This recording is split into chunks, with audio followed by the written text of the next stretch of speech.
Hey there folks, before we get started, I have a favor to ask. I've been doing the YouTube thing for a little while now. I just decided all of a sudden that I would sure like to get past 1,000 subscribers, just because that's when YouTube starts to take the channel more seriously. I think it would be a really great motivator to keep doing this stuff and to get more people engaged. If you've done some drive-bys on the videos and you feel like you'd enjoy helping us out, go ahead and hit subscribe. If there's someone else you think would like these videos, go ahead and let them know. You can share it along. Anything like that is hugely appreciated. But for now, let's get into it. I'd like to say that I sort of recently returned to SpongeBob SquarePants as a show, but honestly, I've never really stopped thinking about SpongeBob. There have been times where the show was just in the background of my mind somewhere, probably slowly erasing the final remaining scraps of high school AP calculus, but I've never really forgotten the tiny SpongeBob details in the way that I have forgotten most of Fairly Odd Parents, or Ed, Edd and Eddy, or Rocko's Modern Life. The big reason is that SpongeBob reruns were aired so often when I was growing up that the first 3 seasons are basically with me for life now. But when I consciously think about SpongeBob and return to my favorite episodes, it just reveals a new layer of good every time.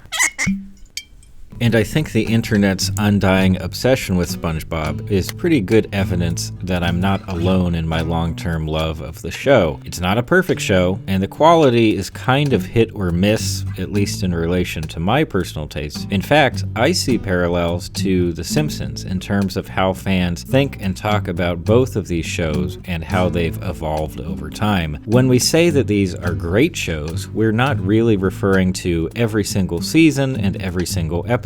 Instead, we are referring to the best seasons, the best episodes, in the same way that we tend to associate great authors and directors with their best work, not that other stuff that we'd rather not talk about. For example, roughly 95% of The Simpsons references you'll encounter online are from seasons 3 through 9, and that's a fact. Similarly, the SpongeBob episodes that basically defined children's animation for an entire generation of people fall within the first 5 seasons or so. I know that SpongeBob's quality didn't drop off afterward in the same way that The Simpsons did, but these are the seasons that really sank into the skin and, in some cases, altered our collective sense of humor, I think. But who cares about all that? I'm here to directly compare 2 of what I consider to be the best episodes of SpongeBob ever made, Band Geeks and Krusty Krab training video. I'm gonna dive into each one and then try my best to act like one episode is objectively better than the other. It's not true,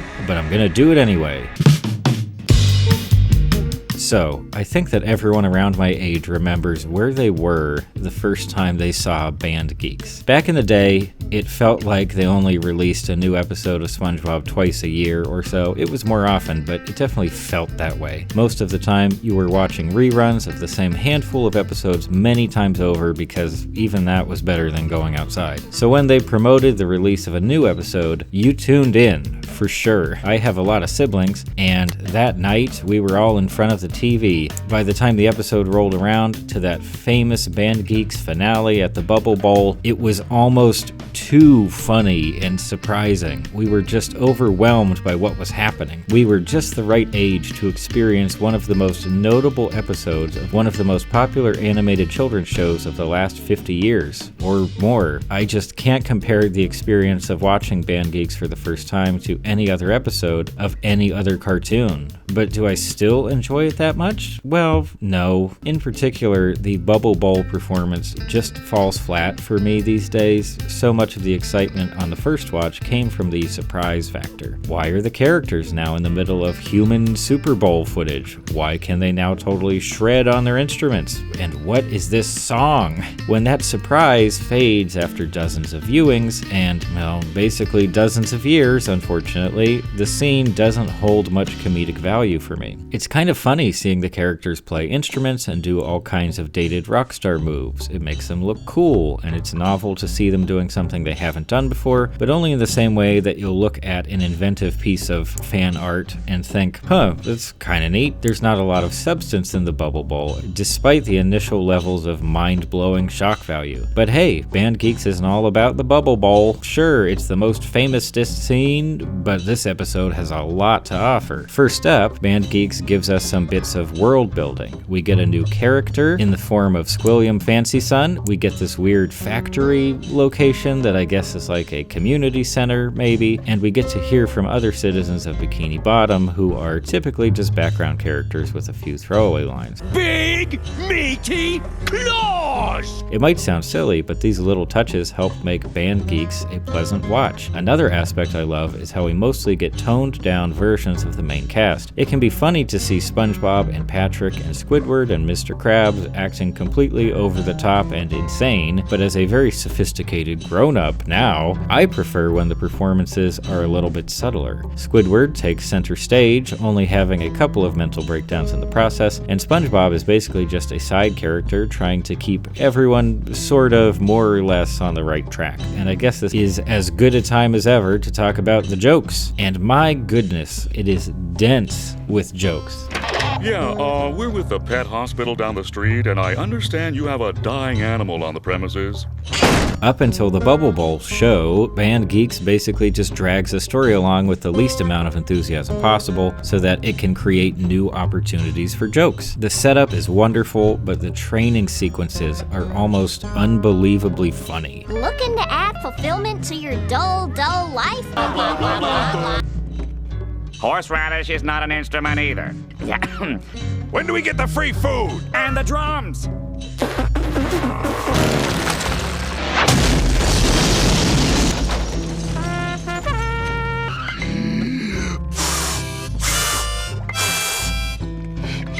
People talk loud when they want to act smart, right? Correct! This is also definitely an episode where the sense of humor feels not more adult, but more mature. You still have the silly physical comedy, but there are plenty of jokes that are weird or that require just a little more thought. And the end result is that the episode feels like a special event, like we're getting more than usual, and that makes it even easier to return to as an adult. Krusty Krab training video is a gimmick episode, but that's alright. There's a small part of the critical functions in my brain that thinks gimmicks should immediately disqualify a piece of media from discussions about quality. Kind of like how, the kid who shows up to the talent show dressed in a weirdly perfect genie costume, he ruins the chance of anyone actually listening to his above-average rendition of Never Had a Friend Like Me. And when comparing these two episodes, I ask myself whether the training video gimmick is all that Krusty Krab training video has. And it's so different from the vast majority of SpongeBob episodes that I even question whether I can put it up against an episode that is so classically SpongeBob in every sense. But, and you can quote me on this if you really want to, gimmicks are fine when they work. Gimmicks are fine if you wring them out for every last drop of creative juice. On rewatch, Krusty Krab training video impressed me with its incessant desire to be funny. It's dancing as fast as it can to make you like it, but that would only be sad if it wasn't actually likable, and if it wasn't cranking out gems like these. Maximum overdrive! Like Band Geeks, it expands our understanding of Bikini Bottom and our main characters. Namely, Mr. Krabs bought a defunct retirement home and turned it into the Krusty Krab, and my favorite bit, After the war. even the title of this episode is a wonderful bit of cleverness. It's not the Krusty Krab training video, because it's a training video. It's not supposed to have an audience-facing title. It just needs a label so that whoever finds it on a shelf knows what it is. The sense of humor in this one is definitely similar to that of Band Geeks, and that shouldn't be surprising. Aaron Springer and C.H. Greenblatt wrote for both episodes, and side note, Krusty Krab training video also had writing from Kent Osborne, who, well, look at that. He went on to work on Adventure Time, Monsters vs. Aliens, Steven Universe, and he is currently the head writer on Summer Camp Island. Yes, the basis for my one semi-popular video. In fact, it's a show so good that I can't watch it anymore because it makes me feel inadequate. The humor in this episode actually reminds me almost exactly of the Zucker Brothers movies, which include Naked Gun and Top Secret. There are tons of jokes, lots of different ideas, and pacing that emphasizes speed and quantity me over just about everything else. Also, that ending kind of feels like the precursor to the final moments of the legendary prestige television show The Sopranos. Just a little note, I guess.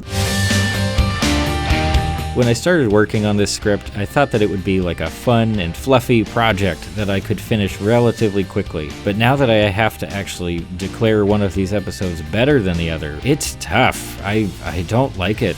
I've been going back and forth on which episode deserves the win, but I feel like either way, folks are gonna get mad at me, and I have a feeling that my opinion will change by the time this gets posted. Regardless, it's time. After all, this may be the most important YouTube video of all time, and I have to stand my ground for the sake of all future generations. And so the winner is Geeks.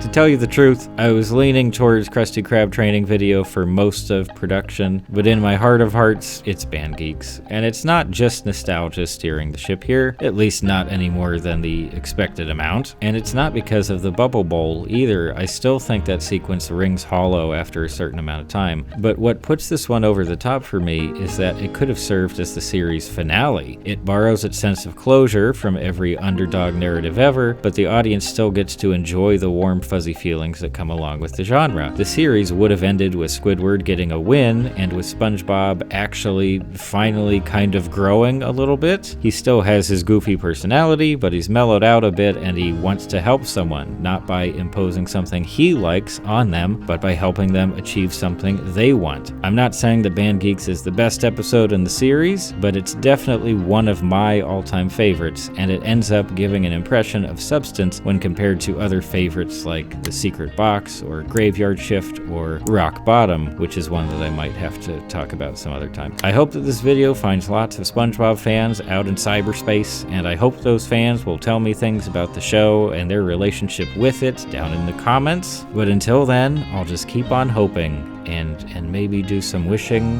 as well. Why did I write that? Thanks for stopping by.